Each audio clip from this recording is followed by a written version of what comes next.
যখন আমাদের নবীজিকে এক ইহুদি চ্যালেঞ্জ করলো যে আপনি যদি আল্লাহর সত্য রাসূল হন তবে একদিনে এই বীজ থেকে একটি খেজুর গাছ গজিয়ে দেখান, তাতে খেজুরও থাকবে। তারপর কি হলো চলুন জেনে নিই। এটি এক সময়ের ঘটনা। এক ইহুদি নবী করিম সাল্লাল্লাহু আলাইহি ওয়াসাল্লামের কাছে এলো। তার হাতে খেজুরের একটি বীজ ছিল। সে শর্ত দিয়ে বলল, আপনি যদি আল্লাহর সত্য রাসূল হন তবে এই বীজ থেকে মাত্র একদিনে গাছ গজিয়ে রাখান এবং তাতে যেন খেজুরও থাকে, তাহলে আমি মুসলমান হব। তখন নবীজি তার শর্ত মেনে নিয়ে নিজের হাত দিয়ে বীজটিকে মাটিতে পুঁতলেন এবং আল্লাহর কাছে দোয়া করে চলে গেলেন। কিন্তু সেই ইহুদির মনে অস্থিরতা শুরু হলো। সে ভাবতে লাগলো, যদি সত্যিই গাছ হয়ে যায় তবে আমাকে মুসলমান হতে হবে। এটা ভেবে সে সন্ধ্যার সময় চুপি চুপি সেখানে গেল এবং মাটি খুঁড়ে খেজুরের বীজটি তুলে দূরে ফেলে দিল, যাতে বীজও না থাকে আর গাছও না গজায়। কিন্তু পরের দিন সকালে সেই ইহুদি যখন সেখানে পৌঁছালো তখন সেইখানে দৃশ্য দেখে চমকে উঠল।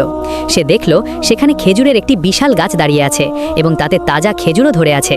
ইহুদি অবাক হয়ে তৎক্ষণাৎ কিছু খেজুর ছিঁড়ল এবং সেগুলো খুলে দেখল তার ভেতরে কোনো বীজ নেই। সে ঘাবড়ে গিয়ে দৌড়ে নবীজির কাছে গেল এবং বলতে লাগলো, সবকিছু তো ঠিক আছে, খেজুরও আছে, কিন্তু এই খেজুরগুলোতে বীজ নেই কেন? নবীজি মুচকি হেসে বললেন, বীজ কিভাবে থাকবে? ওটা তো তুমি সন্ধ্যার সময় তুলে ফেলে দিয়েছিলে। এই কথা শুনে সেই ইহুদির মন গলে গেল। তার বিশ্বাস হয়ে গেল যে নবীজির কাছে কোনো কিছুই গোপন থাকতে পারে না। সে তখনই কালেমা পড়ল এবং মুসলমান হয়ে গেল।